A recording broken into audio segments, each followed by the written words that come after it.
Hannah Miller sat at the small kitchen table in her apartment in Madison, Wisconsin, her laptop open, a mug of untouched coffee cooling beside her. Outside the window, the late afternoon light rested quietly on the bare branches of early spring. Grace was still at school, and the apartment was unusually silent.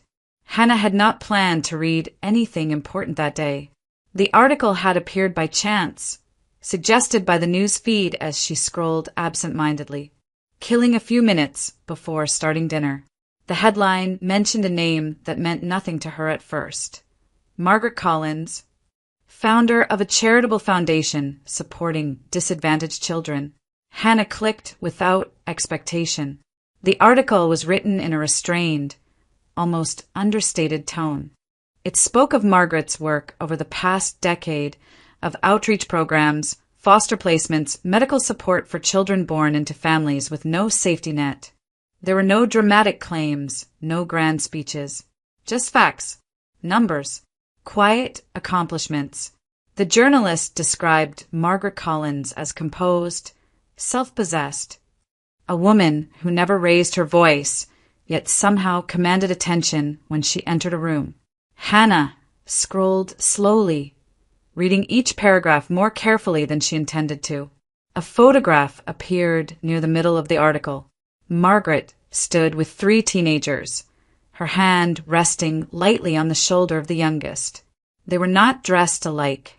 They did not look like a curated family portrait. They looked real, lived in, wanted. Something tightened in Hannah's chest. She enlarged the image without quite knowing why. Margaret Collins was in her early 50s, perhaps older, elegant but not ostentatious. Her face was calm, her expression open. There was a steadiness in her eyes that unsettled Hannah.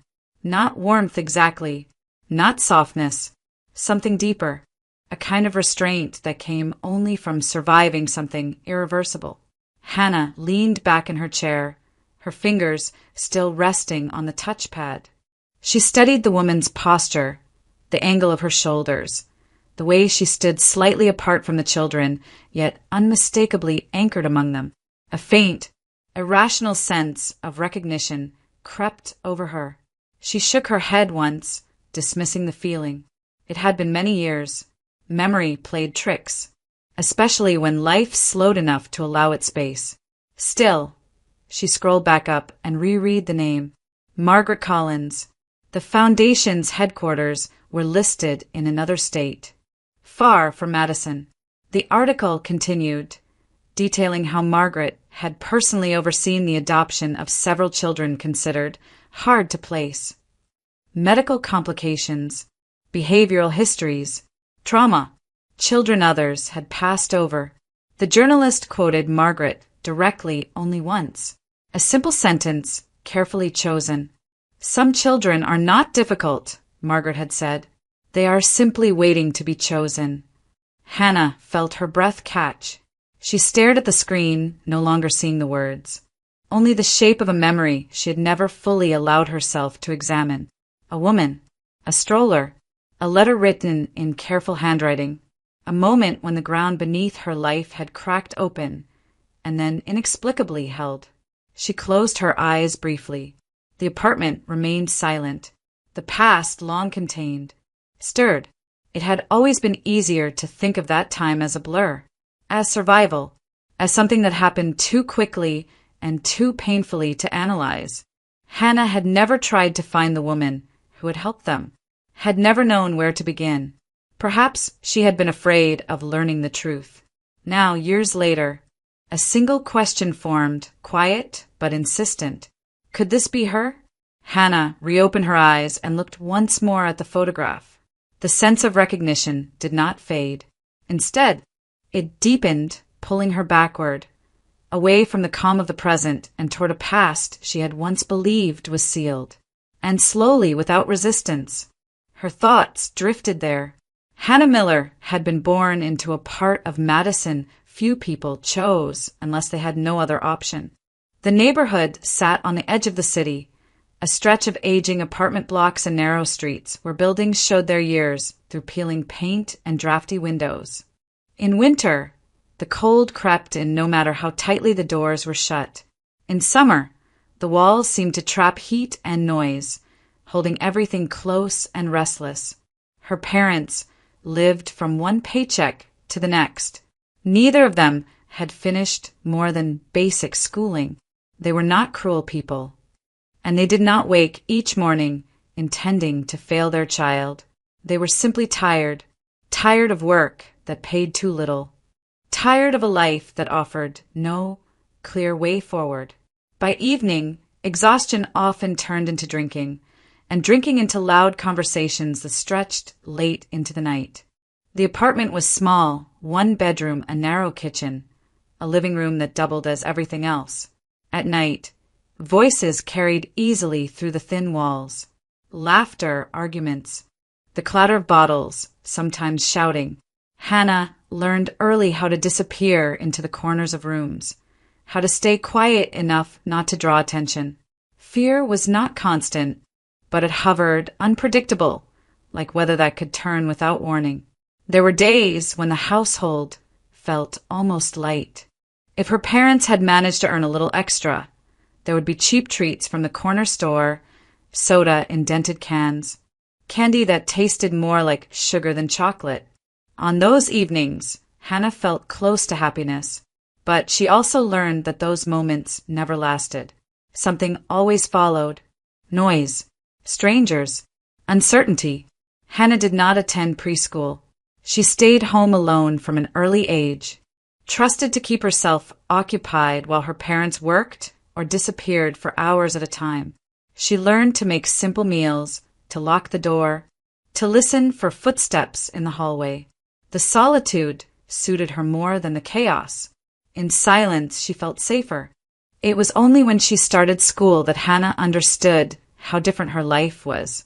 On her first day, she stood among children whose backpacks were new, whose clothes matched, whose lunches came neatly packed. Hannah's dress had been worn thin, passed down from someone else's child. Her lunch, when she had one, was simple and uneven. She spoke little, unsure of how to bridge the gap between herself and the others. At first, the other children avoided her without malice. They simply did not know where to place her. She smelled faintly of stale air and detergent. She did not talk about vacations or birthday parties or new toys. Hannah watched instead. She observed how they spoke, how they sat, how they carried themselves with an ease she did not recognize. School became a mirror. Through it, she saw clearly what she lacked, rather than hardening her. The realization sharpened her focus. Hannah began to create order where she could. Her desk at home was kept clean even when the rest of the apartment fell into disorder. Her notebooks were carefully organized. She paid attention in class, even when lessons came slowly to her. Some subjects confused her, no matter how much she studied, but effort became her constant. Teachers noticed. They saw a quiet child who tried harder than most, who never caused trouble, who stayed late to ask questions. Encouragement came in small forms: a kind word, a slightly higher grade, an approving nod. Hannah clung to those signs more than she ever admitted. At home, little changed. The nights remained noisy. Money remained scarce. Fear never fully left. But inside Hannah, something had settled into place. She would not stay here. The thought did not arrive as a dramatic declaration. It formed gradually, almost invisibly, growing alongside her discipline. She did not dream of wealth or luxury. She dreamed of stability, of clean rooms, of quiet evenings, of choosing when to speak and when to rest. She learned to keep her hopes private. In her neighborhood, ambition often invited ridicule. Children grew into adults who repeated the same patterns, not because they wanted to, but because no one showed them another way. Hannah watched this happen year after year and felt a widening distance between herself and the world around her. She did not yet know how she would escape. She only knew that she must. And so, while her childhood passed in the shadow of poverty, it also forged something solid within her, a discipline born from necessity, and a quiet determination that would one day carry her far beyond the narrow walls of that apartment. Tragedy did not arrive all at once. It came in pieces, spaced just far enough apart to deny Hannah the chance to recover between them. Her father died first. The call came on an ordinary weekday, while Hannah was still in vocational school, sitting through a lesson she barely understood. The words sounded distant, unreal. An accident. Alcohol involved. Nothing could be done.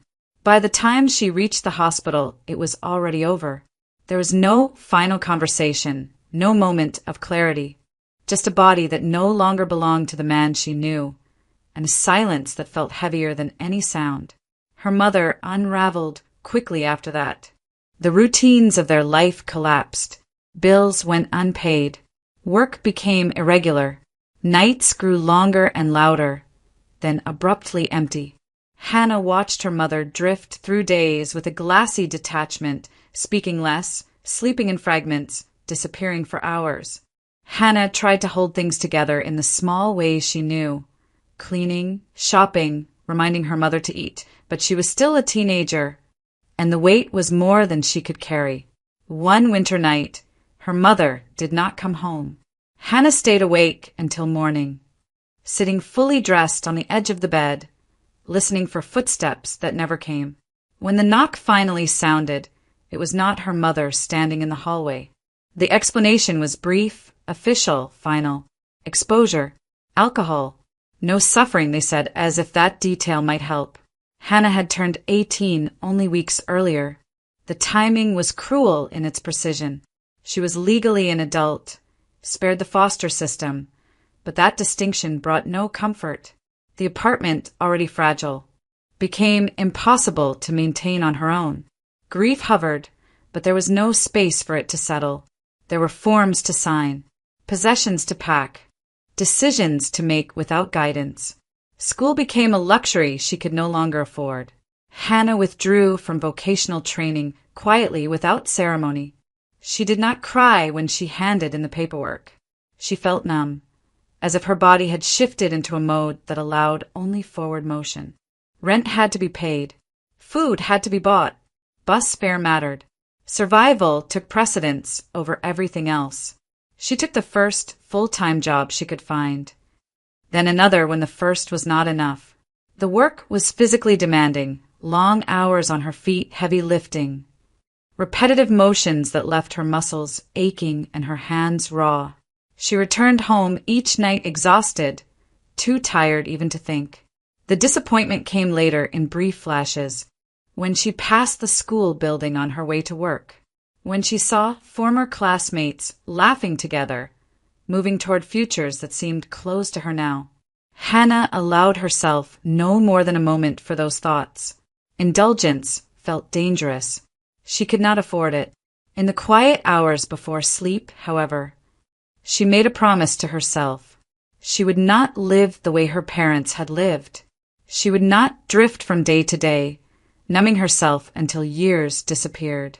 Whatever happened next, she would choose differently. Even if her choices were limited, she would make them deliberately. The vow was not spoken aloud. It settled inside her. Firm and unyielding, Hannah learned quickly how to manage alone. She budgeted carefully, counted every dollar, accepted extra shifts whenever they were offered. She ate simply. She avoided anything that threatened her fragile stability. Alcohol held no appeal for her. She had seen too clearly where it led. Noise made her tense. Disorder unsettled her. She built her life around predictability because it was the only safety she knew. Grief lingered beneath the surface, unprocessed and unnamed. There was no time for counseling, no one to guide her through mourning. Instead, loss became something she carried silently, like a weight she had learned to balance.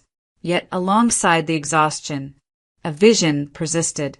Hannah imagined a life defined by dignity rather than survival, a home that was quiet at night, meals eaten at a table without tension, a future where love did not arrive in chaotic bursts and vanish just as quickly.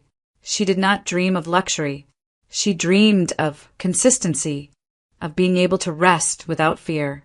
And one day she dreamed of a family, not the kind she had grown up in, shaped by instability and regret, but one built carefully with intention. A family where care was not accidental, where children were protected rather than endured. At 18, with no safety net and no one to fall back on, Hannah stepped fully into adulthood. She did so without celebration, without guidance, and without complaint. Survival demanded it. What she did not yet know was that this quiet strength, the discipline forged in loss, the resolve shaped by hardship, would soon be tested in ways she could not imagine. Hannah met Jacob Miller on an afternoon that felt unremarkable at first. She had stopped at a small city park after work, sitting on a bench with sore legs and an aching back, letting the noise of the street fade into the background. The air was warm, the kind of early summer day that made people linger outdoors a little longer than usual. She had bought an inexpensive ice cream from a vendor nearby, more out of habit than pleasure, and was eating it slowly, watching families pass by. Jacob sat down beside her without urgency, leaving enough space to avoid intrusion. He smiled, an open, unguarded expression that surprised her. There was nothing polished about him. His clothes were clean but worn, his posture relaxed but attentive, as if he had learned early to read a room before settling into it. They spoke easily, without the stiffness Hannah had grown accustomed to in conversations with strangers. Jacob asked simple questions, listened carefully, and did not push for answers when she hesitated. He told her about himself without embellishment. He had lost his mother as a toddler and never knew his father. An aunt had taken him in, not unkindly but without warmth. At 18, he had been told to move out and support himself. He did so without resentment, working steadily, finishing what education he could while earning a living. As he spoke, Hannah felt a quiet recognition.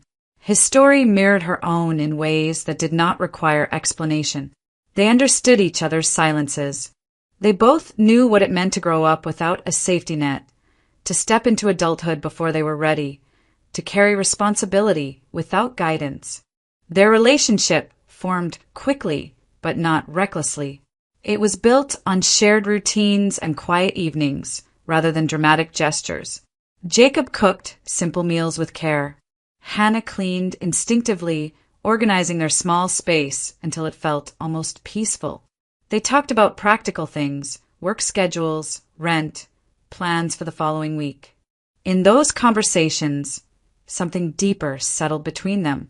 For the first time, Hannah felt what it was like to rest in another person's presence. Jacob was attentive without being overbearing. He noticed when she was tired, when she withdrew, when memories weighed on her. He never demanded explanations. His kindness was steady, not performative. Hannah responded in the only way she knew, by trusting him, slowly, deliberately. When they decided to marry, there was no proposal in the traditional sense. It was a conversation, held late at night over the kitchen table. They spoke about finances, about expectations, about what they wanted their life to look like. Neither had family to gather, no one to impress. A quiet marriage suited them. They signed the papers without ceremony, went out for dinner afterward, and returned home together. It felt enough.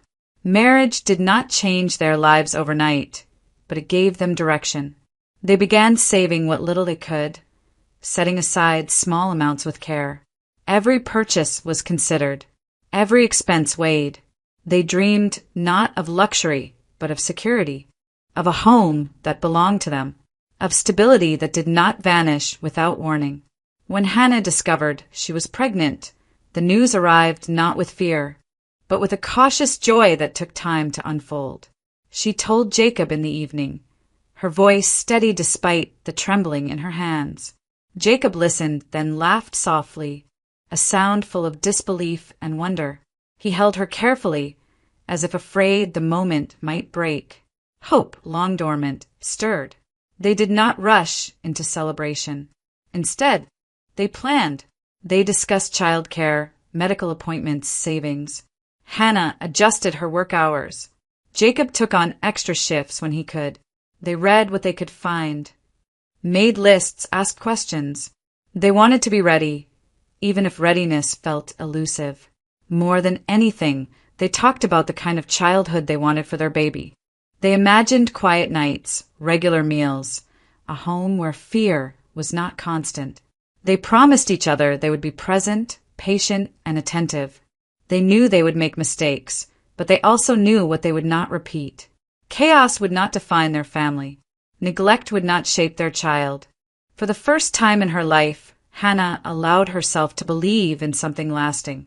The future no longer felt like an abstract concept to endure. It became something tangible, something they were building together. Their baby was still only an idea, a heartbeat not yet heard. But already that small, unseen presence had changed everything. What Hannah did not know, what neither of them could anticipate, was how quickly that fragile hope would be tested. The evening began like so many others, without warning or wait. Hannah had finished her shift and returned home early, grateful for the quiet. Jacob had taken an extra driving job, one more late run. One more attempt to put a little more money aside before the baby arrived. He kissed her quickly at the door, promising to be careful, promising he would not stay out too late. The roads were clear. The weather was calm. Nothing suggested that this night would fracture their lives. Hannah was sitting on the couch with her laptop when the phone rang. An unfamiliar number flashed on the screen. For a moment, she let it ring. Irritation flickering through her fatigue. Then a tightening sensation passed through her chest, sharp and instinctive. She answered. The voice on the other end was strained. Hurried. A man introduced himself as someone Jacob worked with, his words tumbling over one another. There had been an accident. On the highway outside the city. Jacob's vehicle had left the road. Hannah did not remember standing up. She only remembered the sound of her own breath, loud and uneven, as she asked the same question again and again. Was he alive? The drive to the hospital blurred into fragments, streetlights streaking past the windshield, her hands gripping the steering wheel until her fingers ached. At the emergency entrance, the smell of disinfectant and cold air hit her all at once. She gave Jacob's name to the intake desk, her voice barely steady enough to be understood. They told her to wait. Minutes stretched into something shapeless. Hannah paced the hallway, her thoughts colliding and scattering. Images came unbidden. Jacob smiling over dinner, Jacob folding tiny baby clothes with awkward care, Jacob's hand resting protectively at the small of her back. She pressed her palm to her stomach, as if anchoring herself to the present. When the doctor finally approached, his expression was controlled, professional. He spoke carefully, choosing his words with precision. Jacob had survived the impact. The injuries were severe. Spinal trauma, internal damage. They had stabilized him, done what they could. Surgery had been necessary, and more procedures might follow. The next days would be critical. Hannah nodded as though she understood everything, though much of it passed through her like noise. One phrase lingered, heavy and unmistakable. Possible permanent disability. She was allowed to see Jacob briefly. He lay motionless, machines humming around him, his face pale beneath the harsh hospital lights. Tubes and wires obscured the man she knew, but his breathing was steady. Alive. That fact alone kept her upright. She held his hand, careful not to disturb anything, and whispered words she could not remember later. Promises, reassurances. She stayed until a nurse gently told her visiting hours were over and guided her back into the hallway. It was only when Hannah stepped outside into the night air that the full weight of what had happened began to descend. Calls followed, paperwork, questions she could barely process. Someone mentioned insurance. Someone else asked about liability. The truck Jacob had been driving was damaged beyond repair. Cargo had been lost. Contracts mattered. Responsibility was discussed in careful, impersonal terms. Hannah listened, numb. Jacob had been the primary source of income. His wages paid the rent, covered groceries, allowed them to save just enough to feel cautiously hopeful.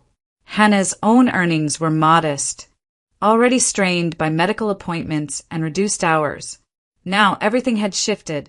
Medical bills began to appear almost immediately. Explanations of benefits that explained nothing. Notices she did not yet understand. She learned new terms, deductibles, coverage limits, rehabilitation. Each one carried a cost. She sat at the small kitchen table late into the night, sorting through papers with shaking hands. Numbers refused to align. Even the most conservative estimates felt impossible. Rent was due. Utilities waited. The baby would arrive whether they were ready or not. Uncertainty pressed in from every side. Hannah tried to remain practical. She made lists. She returned calls. She asked questions when she could gather the strength to speak. But beneath the effort, fear spread steadily, seeping into every thought. Jacob was alive. That mattered. It had to matter. Yet, as Hannah lay awake in the dark, listening to the distant hum of traffic outside the apartment, she could not ignore the truth forming quietly in her mind. The life they had been building, the careful plans, the fragile sense of security, had been torn open in a single, ordinary evening, and she had no idea how to hold it together. The body reacted before Hannah's mind could make sense of what was happening. The days following the accident blurred together into a cycle of hospital corridors, unanswered questions, and restless nights. Hannah moved between Jacob's bedside and their apartment, carrying the weight of fear in her chest like something physical. She slept in fragments, waking to panic, to the echo of medical terms she did not yet understand. Each visit to the hospital left her more exhausted than the last, but she forced herself to remain composed. Jacob needed calm. Their unborn child needed stability. It was not enough. One morning, as Hannah was standing in the hospital parking lot, her phone pressed to her ear. A sudden pain seized her abdomen, sharp, undeniable. She froze, breath catching as another wave followed. For a moment, she tried to convince herself it was nothing. Stress, fatigue, imagination. Then her knees buckled, and the world tilted violently out of place. By the time she reached the emergency room, the truth could no longer be denied. She was in labor.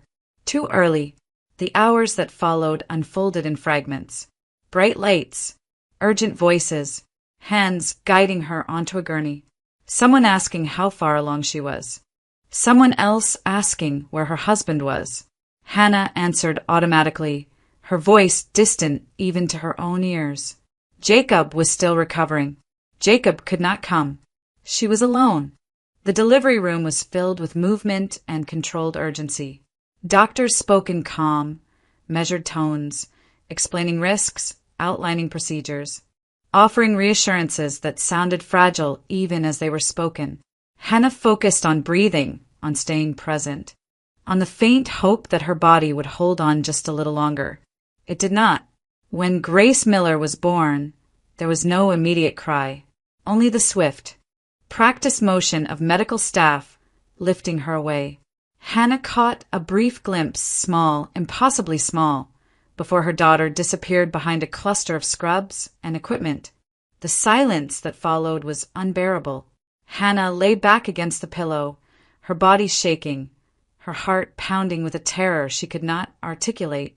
She asked if her baby was alive. The answer came quickly, efficiently. Yes, but she needed help. A lot of help. Grace was rushed to the neonatal intensive care unit.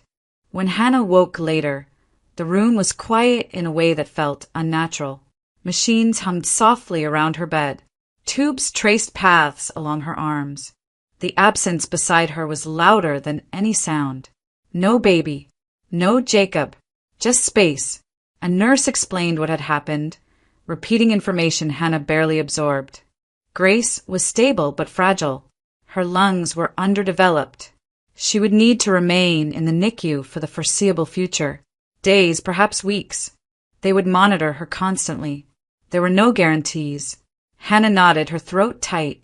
She asked when she could see her daughter, when she was wheeled into the NICU.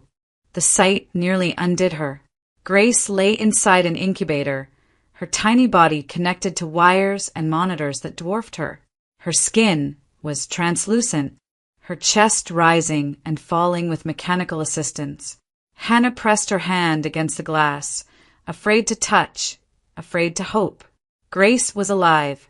That fact became the axis around which everything else turned. Jacob's condition had stabilized, but the reality of his injuries became clearer with each passing day. He could not stand. He could not walk. Doctors spoke carefully, outlining possibilities rather than promises. Rehabilitation would be long and uncertain. Mobility might improve. But no one could say how much. Jacob was moved to a wheelchair. Hannah saw the weight of that moment settle over him, even as he tried to mask it. He smiled when she entered the room, asked about Grace, asked about her recovery. He did not ask about himself. But Hannah saw the way his hands tightened on the armrests, the way his gaze lingered on his unmoving legs. The family they had imagined, active, self-sufficient, steady, slipped further out of reach. Bills multiplied with alarming speed. Hospital stays, surgery, NICU care, physical therapy. Insurance covered some costs, but not all. Statements arrived thick with numbers and unfamiliar terminology. Each envelope carried a fresh wave of dread. Jacob could not work. His income vanished overnight.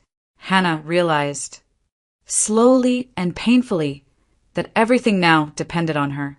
She would have to return to work as soon as her body allowed. She would have to manage appointments, paperwork, transportation care. She would have to be present for Jacob and Grace while holding their lives together with sheer endurance. Exhaustion settled into her bones. There were moments, brief, private ones, when despair threatened to overwhelm her. In the quiet hours, when Grace slept behind glass and Jacob lay awake, staring at the ceiling, Hannah felt the full weight of their situation pressed down on her chest. Fear became constant, a low, steady hum beneath every thought. Yet she did not collapse. Instead, Hannah learned to function on determination alone. She moved through days with mechanical precision, conserving energy, making decisions, pushing grief aside. There would be time for tears later, she told herself. There had to be. For now, survival demanded everything she had. And so, as her daughter fought for each breath and her husband adjusted to a body that no longer obeyed him, Hannah stepped fully into a role she had never imagined. Sole provider, caretaker, and anchor for a family standing on the edge of collapse. The despair was quiet, the fear relentless, and still she endured. The evening Hannah noticed the stroller had already drained what little strength she had left. She had returned home later than usual, her body aching from a full shift followed by a visit to the hospital. The sun was low, casting long shadows across the parking lot behind their apartment building. The dumpsters stood near the far fence, surrounded by cracked pavement and scattered leaves, a place people passed without looking twice. As Hannah crossed the lot, her attention caught on movement near the bins. A woman stood there, older, well-dressed, unmistakably out of place. Her coat was tailored, her shoes clean, her posture composed. She did not belong to this neighborhood. Hannah slowed her steps, instinctively wary. The woman set something carefully on the ground beside the trash containers, adjusted it with deliberate care, and glanced around once, as if confirming she was not being watched. Then she walked away. Hannah stopped. For a moment, she considered continuing on, telling herself it was none of her business. But the shape beside the bins held her gaze. A baby stroller, large, modern, unmistakably expensive. Its fabric was spotless. The metal frame gleamed faintly in the fading light. There were no stains, no signs of wear. It looked as though it had never been used. Hannah stood still, her heart pounding with a mixture of confusion and disbelief. She waited. Minutes passed. No one returned. The The woman did not reappear. Hannah glanced toward her building, then back at the stroller. Pride rose reflexively, sharp and insistent. This was not for her. She had managed so far without asking for charity. She could continue, but the image of Grace in the NICU, surrounded by machines, intruded on her thoughts. The list of things they could not afford was long and growing. A stroller had been far down that list, an item she had quietly accepted they would never have. Hannah approached slowly, half expecting someone to stop her, to call out, to claim a mistake. No one did. She touched the handle lightly, as if testing whether it was real. It was sturdy, solid beneath her hand. She checked for damage. There was none. No tag, no note, nothing to explain why it had been left there.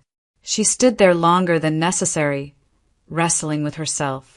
The idea of taking something that was not explicitly offered felt wrong, but leaving it behind felt worse. Wasteful. Unthinkable. In the end, desperation outweighed pride. Hannah folded the stroller with practiced care and wheeled it toward the building, her pulse loud in her ears. She half expected someone to confront her at the door. No one did. The stairwell was empty. The apartment was quiet when she entered. Jacob looked up from the couch as she set the stroller down.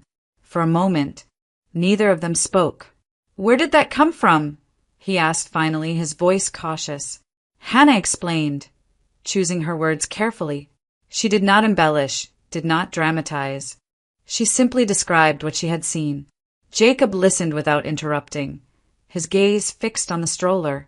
He reached out and ran his hand along the fabric, as if confirming what his eyes already told him. "It's new," he said softly. "I know," Hannah replied. They stood there for a long moment, suspended between disbelief and relief.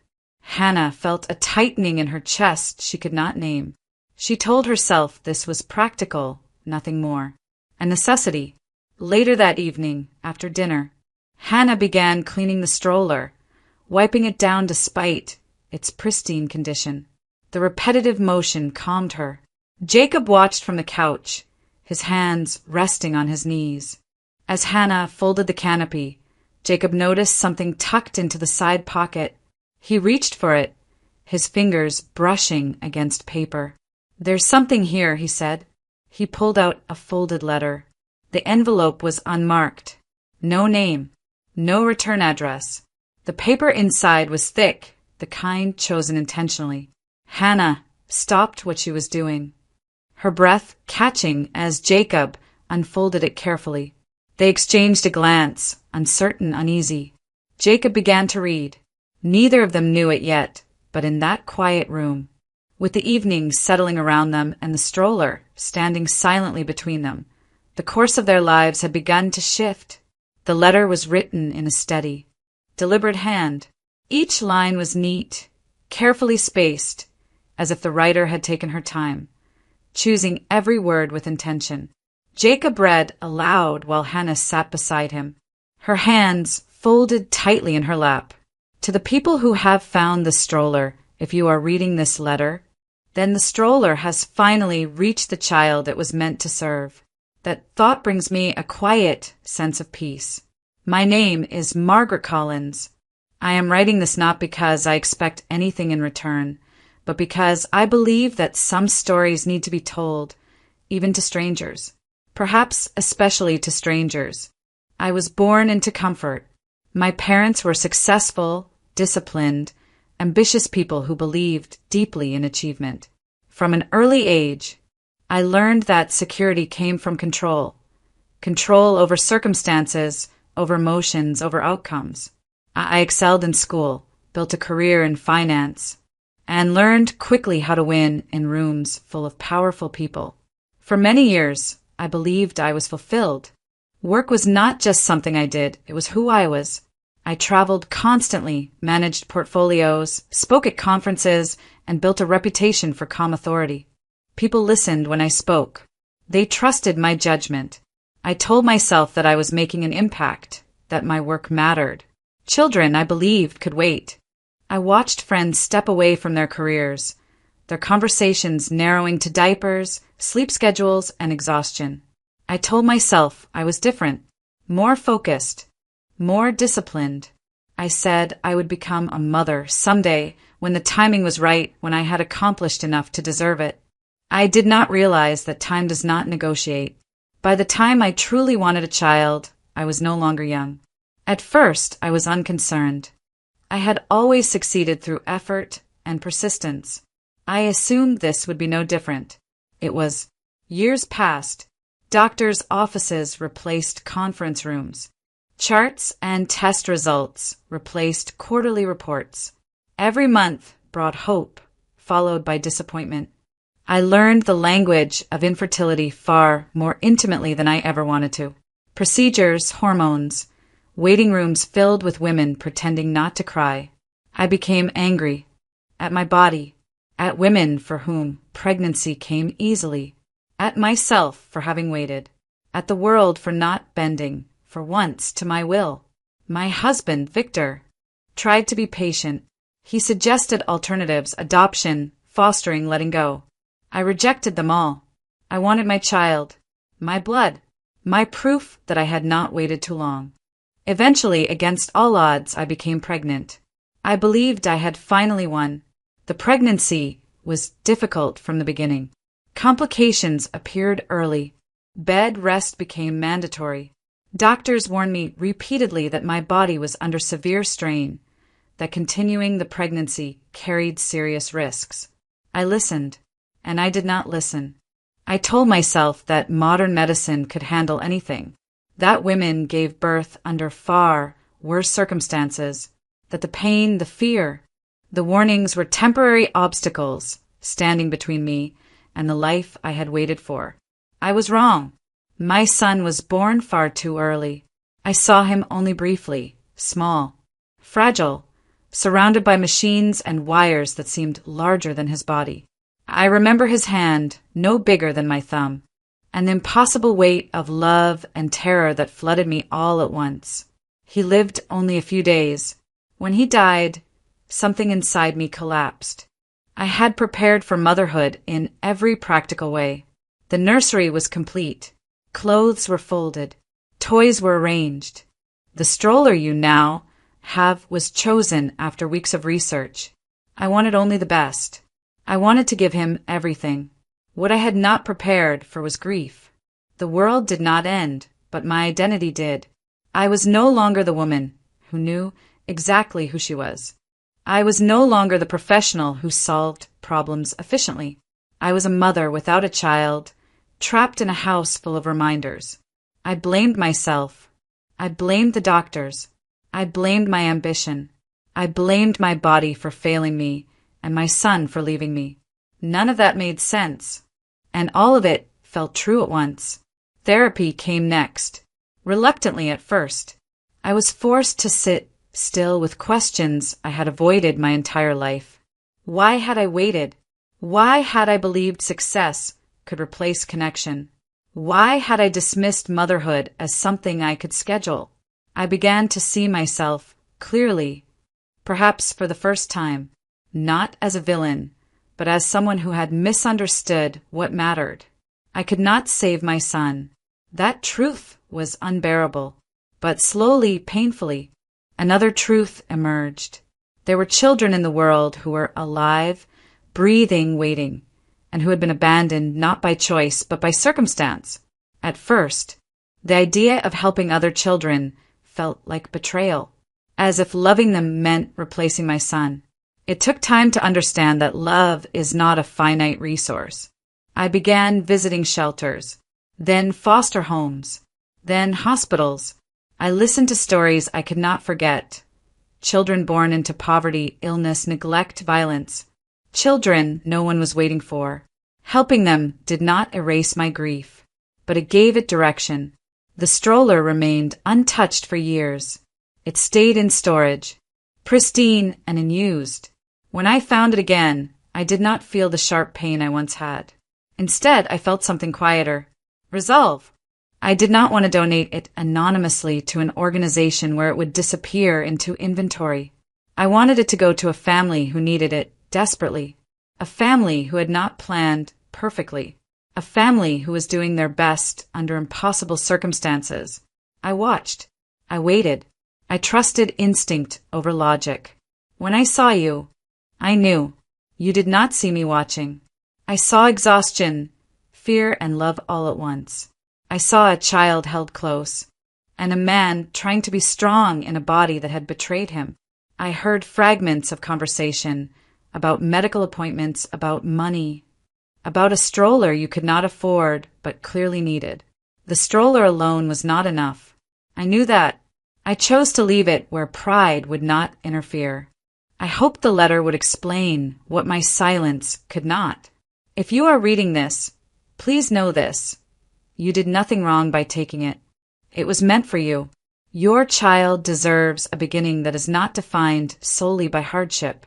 You deserve help that comes without judgment. If you choose to accept what else I have left nearby, do so without shame. Use it to heal, to rebuild, to survive. That is what it is for. My son's life was brief, but it does not have to be meaningless. If his existence allows other children to grow, to be loved, then his legacy lives on. I wish you strength, dignity, and the quiet courage it takes to keep going when the future feels impossible. Margaret Collins. When Jacob finished reading, the room was silent. Hannah felt tears sliding down her face, but she did not wipe them away. For the first time in months, the weight pressing on her chest felt different, not lighter, but steadier. The letter rested in her hands like something fragile and powerful at once. And suddenly, the stroller was no longer just an object. It was a bridge between two lives, broken in different ways, reaching toward each other in the dark. The final paragraph of the letter was brief, almost cautious in its wording. Margaret did not give an address, only directions, carefully phrased, as if she were afraid of being too explicit. She mentioned an unfinished commercial building not far from where the stroller had been left, a place abandoned mid-construction years earlier. Beneath the concrete steps at the back entrance, she wrote, there was something else meant for them. Hannah read the lines twice, then a third time. Jacob looked up at her from the wheelchair, his expression unreadable. "Do you think she's serious?" he asked quietly. "I don't know," Hannah answered. Her voice was steady, but her hands trembled slightly as she folded the letter. But everything else was real. The stroller, the letter, all of it. They did not speak for a long moment after that. Grace slept in the small crib beside the couch, her breathing soft and rhythmic. The apartment was dim, the single lamp casting long shadows on the walls. Outside, the city had settled into its late-night hush. Finally, Jacob nodded. "Then let's go." They moved carefully, quietly, as if afraid the moment might break if they spoke too loudly. Hannah bundled Grace into a warm blanket and settled her into the stroller. Jacob maneuvered himself into position, practiced and efficient despite the strain. Neither of them mentioned the fear lingering just beneath the surface, the possibility of disappointment, of hope turning into something dangerous. The abandoned building stood only a few blocks away. Once it had been meant to house a grocery store, perhaps a pharmacy. Now it was little more than a concrete shell, fenced off and forgotten. The streetlights nearby flickered unevenly, illuminating cracked pavement and weeds pushing through seams in the ground. Hannah stopped at the edge of the property. She scanned the shadows instinctively, her pulse quickening. "What if this is a mistake?" she whispered. Jacob shook his head. "We'll look. That's all." They circled the structure slowly until they reached the back. The steps Margaret had described were there, unfinished, rough concrete leading to a door that had never been installed. Beneath them, a dark recess opened like a shallow cave. Jacob leaned forward, bracing himself, and reached beneath the lowest step. His fingers brushed against something firm and smooth. He paused, then pulled carefully. A package emerged, wrapped tightly in thick plastic and sealed with tape. It was heavier than Hannah expected, much heavier. They stared at it in silence. Hannah lowered herself onto the step, her knees suddenly weak. Jacob placed the bundle on the ground between them and began peeling away the layers with slow, deliberate movements. The sound of tape tearing echoed softly in the empty space. Inside were stacks of cash, neatly arranged, protected from moisture, carefully prepared. Hannah gasped, the sound catching in her throat. For a moment, she could not make sense of what she was seeing. Her mind tried to calculate, to rationalize, but the numbers overwhelmed her. This was not a small sum. This was not charity in the casual sense. This was salvation. Jacob closed his eyes briefly, then opened them again, as if to confirm the reality of it. "It's real," he said quietly. "All of it." Hannah pressed a hand to her mouth. Tears came freely now, not sharp or desperate, but heavy with relief. The kind of tears that followed endurance, stretched beyond its limits. They did not laugh. They did not shout. They did not celebrate. They sat there in the darkness, holding hands, listening to Grace's soft breathing from the stroller. The city went on around them, unaware. Cars passed in the distance. Somewhere, a dog barked once and fell silent again. Margaret's words returned to Hannah with sudden clarity. Use it to heal, to rebuild, to survive. This was not justice delivered with witnesses or applause. There would be no acknowledgement, no gratitude expected or requested. No one would ever know what had been given here, beneath a forgotten building on an unremarkable street. And that, Hannah realized, was the point. They repacked the money carefully, exactly as they had found it. When they finally turned back toward home, the night felt different, not brighter, but steadier. The weight they carried was no longer unbearable. For the first time since the accident, since the hospital rooms and the machines and the fear, Hannah allowed herself to imagine a future that did not end in collapse. Not a perfect one, but a possible one. Time moved forward, quietly, without ceremony. Rehabilitation was long and uncertain, but Jacob endured it with the same steady patience that had carried him through everything else. Progress came slowly, first small movements, then standing, then walking with assistance.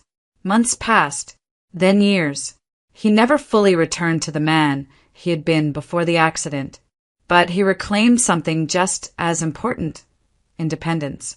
By the time Grace started kindergarten, Jacob could walk unassisted, his limp slight but permanent, a reminder rather than a limitation. Grace grew strong. The fragile infant who had once been surrounded by wires and monitors became a healthy, curious child with bright eyes and boundless questions. Doctor visits became routine rather than urgent. Medications gave way to vitamins. Fear loosened its grip, little by little.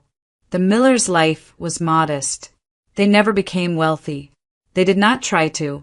They owned a small home in a quiet neighborhood, paid for carefully over time. Jacob worked again, different work, safer work. Hannah returned to school in the evenings and earned certifications that allowed her to move into steadier employment. Their days were ordinary in the best possible way. And yet, not a single year passed without Hannah thinking of the woman who had altered their future without ever asking to be known. She never forgot the letter. It stayed in a drawer in their bedroom, folded and refolded so many times the creases had softened. Grace learned the story early, not as a burden, but as a reminder. That kindness existed. That survival was sometimes a gift passed quietly from one stranger to another. When Grace was nearly 17, Hannah found the article. It was longer than the one she had read years before, more reflective. Margaret Collins had agreed to a full interview, marking the Foundation's anniversary. The piece explored not only the work itself, but the moment that had shaped everything that followed. Hannah read slowly, her heart steady but attentive. Margaret spoke openly about loss, about her son, about the years when grief had hollowed her out and left her searching for meaning. She described the beginning of the Foundation, the first foster placements, the nights she had questioned whether any of it mattered, Then came the part Hannah had never expected to see in print. Margaret described a young family she had seen in a city park many years earlier. A woman holding an infant too small for her age. A man in a wheelchair, forcing a smile through exhaustion. A conversation overheard, not intentionally, but clearly enough to understand the stakes. "I knew they wouldn't ask," Margaret told the interviewer. "People like them never do. So I had to choose them myself." Hannah closed her eyes. Margaret explained how she had followed them at a distance, how she had waited, how she had planned the placement of the stroller and the money with care. She spoke of the letter as something she had written not only for them, but for herself, a way to release what she could not carry anymore. "I never wanted to be thanked," Margaret said. "I only wanted to know that something good came out of what we lost." Hannah finished the article with tears on her face, not from grief this time, but from recognition. The last uncertainty dissolved. The woman she had wondered about for years had been real, intentional, present. That night, Hannah sat at the kitchen table and opened her laptop. She wrote for hours. She told Margaret everything. About the accident, the hospital, the fear. About the stroller and the letter and the money found beneath the abandoned store. About Jacob learning to walk again. About Grace's first steps, first words, first day of school. She attached photographs. A family at the beach, Grace at graduation, Jacob smiling without strain. At the end, Hannah wrote only one thing. "You saved more than a family. You changed what came after us." She pressed send and sat back, exhausted and peaceful. Whether Margaret would respond did not matter. The truth had completed its circle. A kindness given in silence had echoed forward, shaping a life that would shape another, and another after that. No witnesses, no recognition, just a future rewritten by someone who chose to see and to act when it mattered most,